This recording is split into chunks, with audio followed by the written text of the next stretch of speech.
ಯಾವುದೇ ಖರ್ಚು ವೆಚ್ಚವಿಲ್ಲದೆ ನಿತ್ಯವೂ ಸರಳ ರೀತಿಯಿಂದ ಮಾಡುವಂತಹ ವ್ಯಾಯಾಮವೆಂದರೆ ಅದು ನಡೆಯುವುದು. ನಡೆಯುವುದರಿಂದ ದೇಹಕ್ಕೆ ನಾನಾ ರೀತಿಯ ಲಾಭಗಳು ಸಿಗುವುದು. ಪ್ರತಿನಿತ್ಯ ಏನಿಲ್ಲ ಅಂದ್ರೂ 3 ಕಿಲೋಮೀಟರ್ ನಡೆದರೆ ಆಗ ಇದರಿಂದ ಆರೋಗ್ಯವು ಸುಧಾರಣೆಯಾಗುವುದು. ತೂಕ ಇಳಿಸಲು, ಮನಸ್ಥಿತಿ ಸುಧಾರಣೆ ಮಾಡಲು ಮತ್ತು ಫಿಟ್ ಆಗಿರಲು ನಿತ್ಯವೂ ನಡೆಯುವುದು ಅತಿ ಅಗತ್ಯ. ನಡೆಯುವುದು ಎಲ್ಲ ವಯಸ್ಸಿನವರಿಗೆ ಒಳ್ಳೆಯದು ಮತ್ತು ದೈಹಿಕ ಹಾಗೂ ಮಾನಸಿಕ ಆರೋಗ್ಯ ಬಯಸುವವರಿಗೆ ಇದು ತುಂಬಾ ಒಳ್ಳೆಯದು. ಪ್ರತಿನಿತ್ಯ 3 ಕಿಲೋಮೀಟರ್ ನಡೆದರೆ ಆಗ ಅದರಿಂದ ಯಾವೆಲ್ಲ ಲಾಭಗಳು ಆಗುವುದು ಎಂದು ನಾವು ನಿಮಗೆ ತಿಳಿಸಿಕೊಡಲಿದ್ದೇವೆ.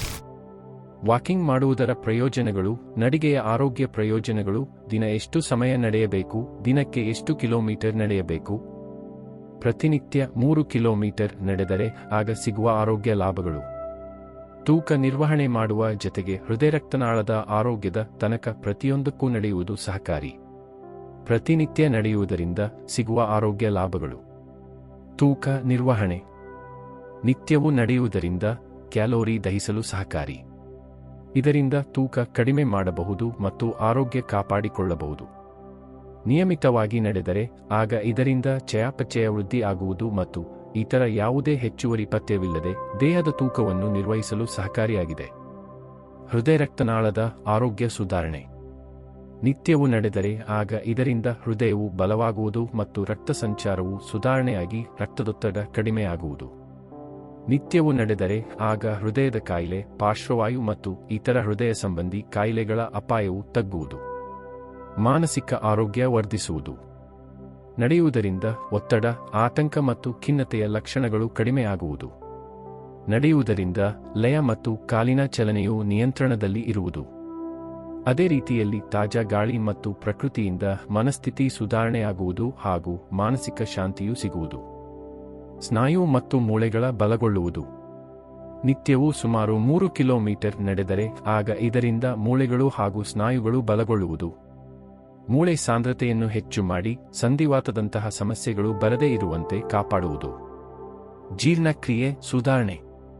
ನಿತ್ಯವೂ ನಡೆದರೆ ಆಗ ಇದರಿಂದ ಜಠರಕರುಳಿನ ಕಾರ್ಯವು ಉತ್ತೇಜವಾಗುವುದು. ನಿತ್ಯವೂ ನಡೆದರೆ ಆಗ ಕರುಳಿನ ಕ್ರಿಯೆ ನಿಯಂತ್ರಿಸಬಹುದು ಮತ್ತು ಜೀರ್ಣಕ್ರಿಯೆ ಸಂಬಂಧಿ ಸಮಸ್ಯೆಗಳಾದ ಮಲಬದ್ಧತೆ ಮತ್ತು ಹೊಟ್ಟೆ ಉಬ್ಬರವನ್ನು ದೂರ ಮಾಡಬಹುದು. ಪ್ರತಿರೋಧಕ ಶಕ್ತಿ ವೃದ್ಧಿ. ನಿಯಮಿತವಾಗಿ ನಡೆದರೆ ಆಗ ಇದರಿಂದ ಪ್ರತಿರೋಧಕ ಶಕ್ತಿ ವೃದ್ಧಿ ಆಗುವುದು ಮತ್ತು ದೇಹವು ಸೋಂಕಿನ ವಿರುದ್ಧ ಹೋರಾಡಲು ಶಕ್ತಿ ಸಿಗುವುದು.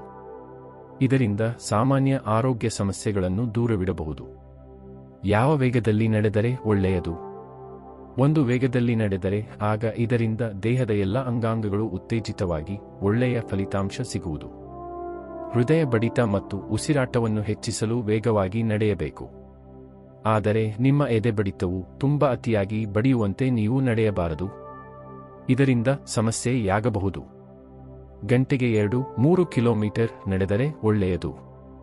ಇನ್ನು ಸ್ವಲ್ಪ ವೇಗವಾಗಿ ನಡೆಯುವುದರಿಂದ ಹೃದಯ ರಕ್ತನಾಳದ ಆರೋಗ್ಯ ಸುಧಾರಣೆಯಾಗುವುದು ಮತ್ತು ಕ್ಯಾಲರಿ ದಹಿಸಿ ಸಂಪೂರ್ಣ ಆರೋಗ್ಯ ಕಾಪಾಡಲು ಸಹಕಾರಿ.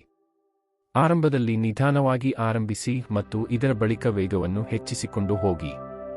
ವೀಕ್ಷಿಸಿದ್ದಕ್ಕೆ ಧನ್ಯವಾದಗಳು. ದಯವಿಟ್ಟು ಸಬ್ಸ್ಕ್ರೈಬ್ ಮಾಡಿ, ಕಾಮೆಂಟ್ ಮಾಡಿ ಹಾಗೆ ಲೈಕ್ ಮಾಡಿ. ಹಾಗೆ ನಮ್ಮನ್ನು ಬೆಂಬಲಿಸಿ.